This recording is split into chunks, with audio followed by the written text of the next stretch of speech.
Hello everybody, today I'm going to show you how the offset formula works. So I'll go you through some reasonably simple examples and then we'll start to make it a little bit more complex as we go. Alright, okay, so we can see we've got a table, I've got the row numbers running down here to help us, and I've got some P&L line items here. And what we're going to do, we're going to start in this orange cell and we're going to offset. So think of this as like a chessboard. We're going to offset one cell, two cells, one column, two columns. All right, so firstly, I think the best thing to do is to say, what is the syntax that sits behind the offset formula? So offset works like this. It's offset, and then what is our reference point? So our reference is the cell that we're actually going to start from, and then how many rows do we want to offset by? And our second argument is how many columns do we want to offset by, yeah? And then there's two final arguments and they're optional. It's what is the height? And finally, what is the width? And I'll use square brackets to denote the fact that they are optional arguments. So you can create a reference and then put the row and column reference in, and then that can end your formula. Or you can add a height or a width. So I'll give you a first example just showing the first part of the equation. So we'll offset from here to here. So we want 182,000 to appear in this cell here. So we say equals offset, and our reference point is here, C1. That's where we start. And we say, all right, we want to offset one row. So it's 1, comma, how many columns do we want to offset by? Well, we don't want to offset any columns, so we'll just say 0. All right, so we close our bracket, we press enter, and boom, 182 appears in there. Yeah, now if we want 811 to appear in there, how do we change that equation? So we just change the 1, the row reference, to a 2, and boom, that appears in there. How would we get 8864? Well, we offset by no columns, but if we offset by one column, so we change that 2 to that 0 to a 1, we then move across. So we should get the 8864 appearing. Enter. Bang. Why did the 8864 appear? Well, we started here, we went down 1, 2 to here, so 2 rows down, and we went across one column. If we wanted the 777 to appear, what would we do? We would change the column reference from 1 to 3. So we change this to 3, and then boom, the 777 appears because we've gone down 1, 2, and we've come across 1, 2, 3, and we've ended up just there. Yeah. Now I've got this one identified just here. What will we need to do? Well, we want to go down all 5 rows, and we're going to want to go across 1 and 2.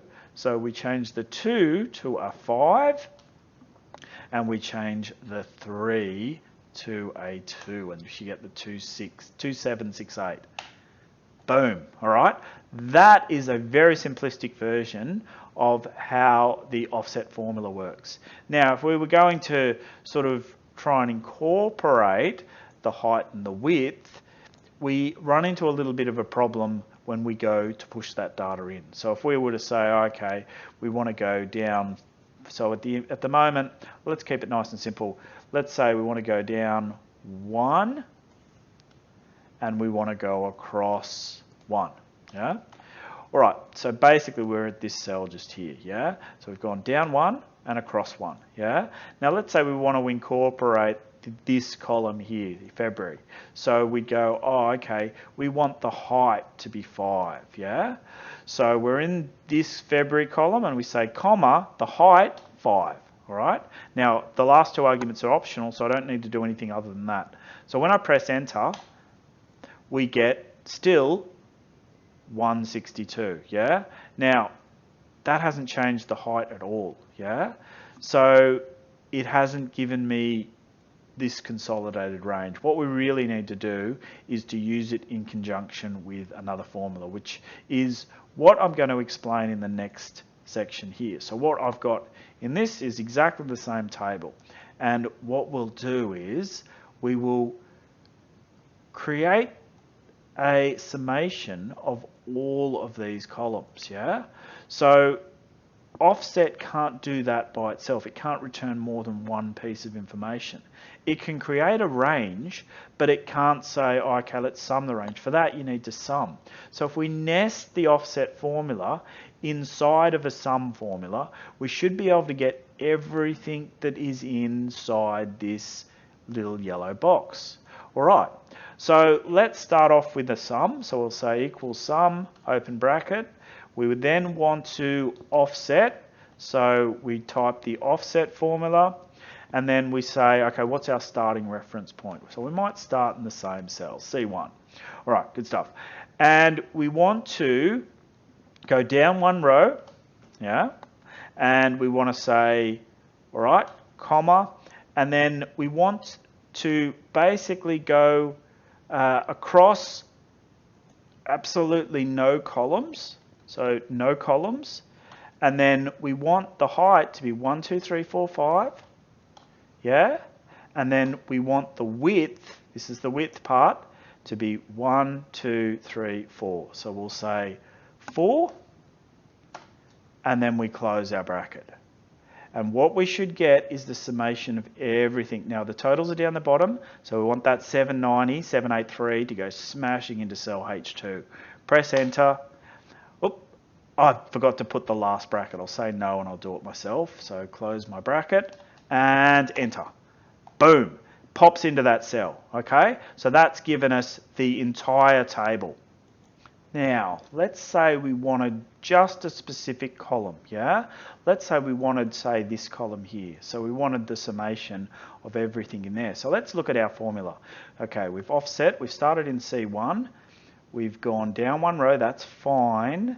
We'll go across one column. So we'll start here, we'll go across one column, so we're in Feb. So we'll say 1. 5's okay, yeah? So the height is 5. And then the width, well, we're okay for the width, yeah? So the width can just sit as, we might just put 1, yeah? So that smashes into there. So we have got just a specific column. And I want to show you this with these dates at the top. So we'll go into the width sheet and I'll show you how this can be flexible because I've been hard coding the information inside there. Let me show you how you can build it up. So we'll go into the width sheet and I've got something called a month and a month number. So we can put the months inside of here. So we'll go data, and then we'll go to validation, data validation, and then we'll add a little list. So we'll go list, data, data validation, list, and this can be my list, yeah? January to April, okay? So this is just for demonstration purposes. We'll click OK, and then we can choose January, February, etc., etc. All right, now we might just equals match that. So we'll match the data in there, yeah? And what I'm going to do is I'm going to need an index number. Are we in column 1, 2, 3, or 4? So we'll go, comma, where does that live? Just here, yeah? And then we'll say, okay, we want an exact match, all right? So press enter and it should give me the index number of the month that we're in. So we've got January, 1, March, 3, April, 4. Okay, all right, now taking that formulation that we sort of devised earlier, what we can do is we can sum the entire month of January or the consolidation of January and February, March, April, depending on what we choose here, yeah? So the summation of that data there is alt equals 790, 783. So it's exactly the same data as what I've shown before, okay? So we'll say equals sum, and then we want to offset. We'll offset from the same point we did before, C1, comma, we want to go down one row, comma, we want to go across,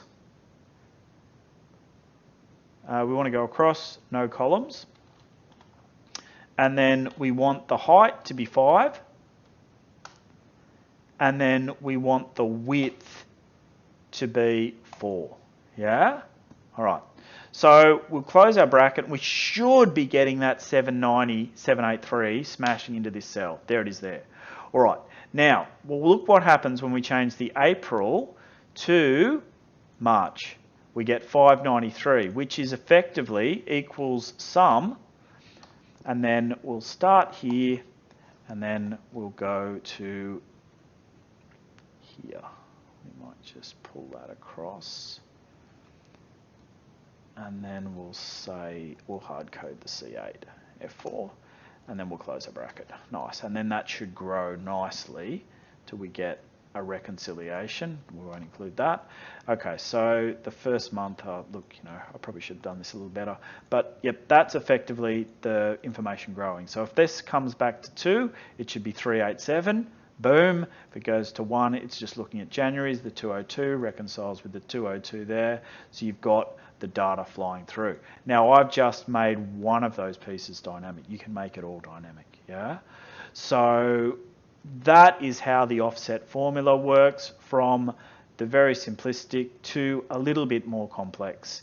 It's really just about offsetting from a reference point the amount of rows, then how many columns, then the height, then the width.